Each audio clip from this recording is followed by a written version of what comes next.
I'm Nara, and I came from Japan, but I actually from China.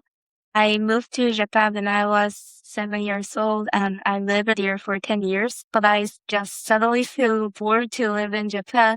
I wanted to move to Canada because Canada is a very good place to live in. It's good at nature, and it's like very multicultural environment.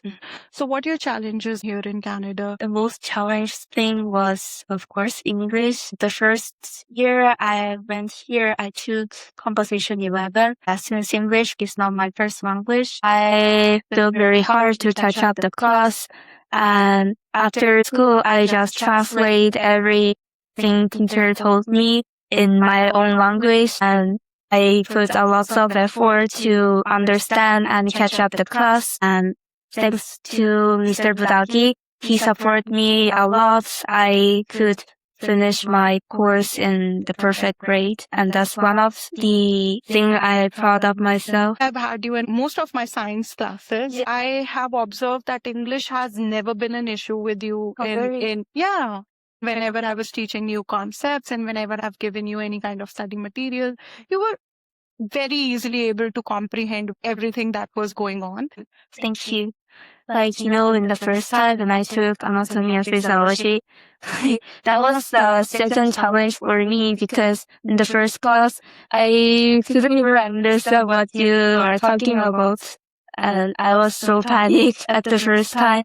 And yeah, I was very overwhelmed about it. So, at the class is Hannah and Ji. I went to the library with them every day until the library closed and study about this. Yeah. I mean, again, that's how you learn anything new that comes your way, right?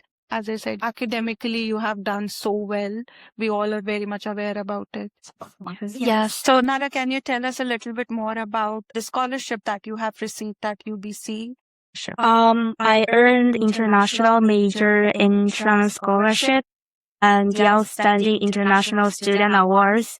And when thank you, I heard that I earned this scholarship, it was very exciting, and I feel that the school recognized me and recognized my efforts on study about science. Have a look at that. Demonstrated an exceptional academic achievement and intellectual promise, as well as an impressive extracurricular and community involvement to receive the scholarship. Well, I can be a witness for that. You have been involved in many different activities around school, especially the science-related activities, be it science fair, working in the labs, helping me out on another separate side project. Apart from science, are you interested in any kind of artistic activities? Yes, I also very interested in arts. I create these kind of things like these two. Yes, and this one is for textile. Beautiful. And this one too right here? This one I made it in environmental science class. But I also put effort to make it very good and creative. You really have, I would say, a very, very intricate hand at this stuff. Thank you. Also, outside of school, I participate in the competition of arts, and at that competition, I drew the scientist Gertie Corey, who won the Nobel Prize in Science, and I drew her because at that time I was very tired thinking about my future and my academics, and at that time I found her and knew that she overcome her situation. Like at that time, she faced gender discrimination, but she overcome it and she worked very hard. Continuously did her jobs in the laboratory despite she had a very serious illness, but she finally earned the Nobel Prize and become one of the very respected person in history. So I very her history and her action very inspire me a lot. That's how I can overcome my situation. And in the art competition, I could earn the first prize in the high school category. And that became one of my successful experiments, and it's very special memory for me. Well, I do kind of relate with that. I strongly believe that science and art go hand in hand. You have to be very visual and a very keen observer in order to be effectively doing art or science. Yes. So they do go hand in hand. So you have been accepted into UBC's Faculty of Land and Food Systems. How did you feel when you received this offer? Like when I received this offer, I really didn't expect it because Well, you should expect it because you are one of the brightest students we have had in our school. Thank you. Yes.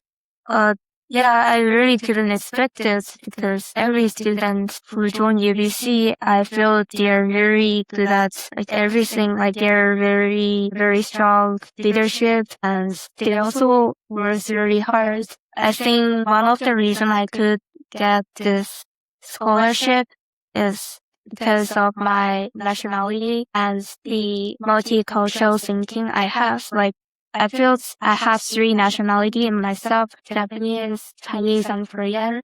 What other place would be more suited to the multi-diverse people other than Vancouver or BC, right?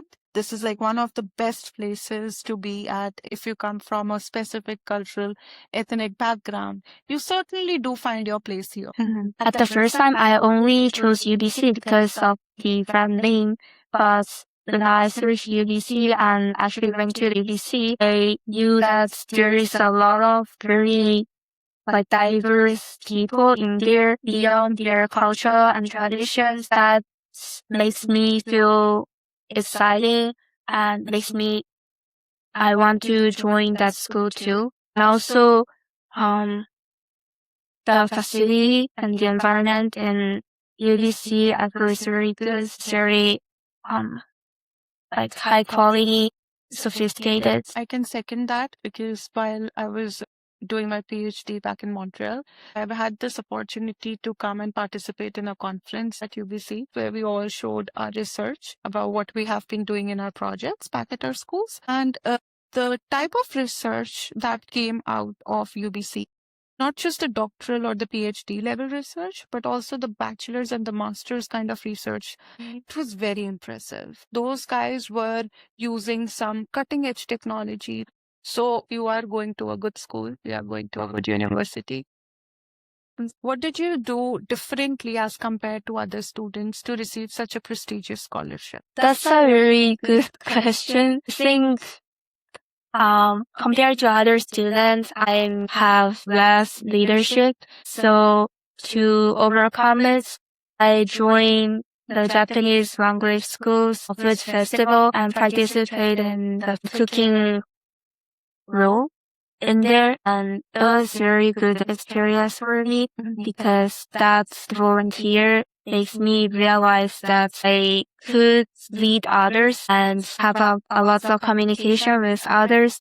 Before that volunteer, I felt very scared to talk in front of other people, but throughout I realized that communicating with others makes my point of view more worldwide. Well, I do agree with you on this. Certainly, you really need to get out of that shell of scaredness. Maybe I'll not sound good. Maybe I shouldn't be speaking this way in public. No, you shouldn't be scared about making mistakes. You will learn as you go. You will learn as you speak. So, I've seen your journey for past 2 years. I'd say you have come a very long way. Thank you.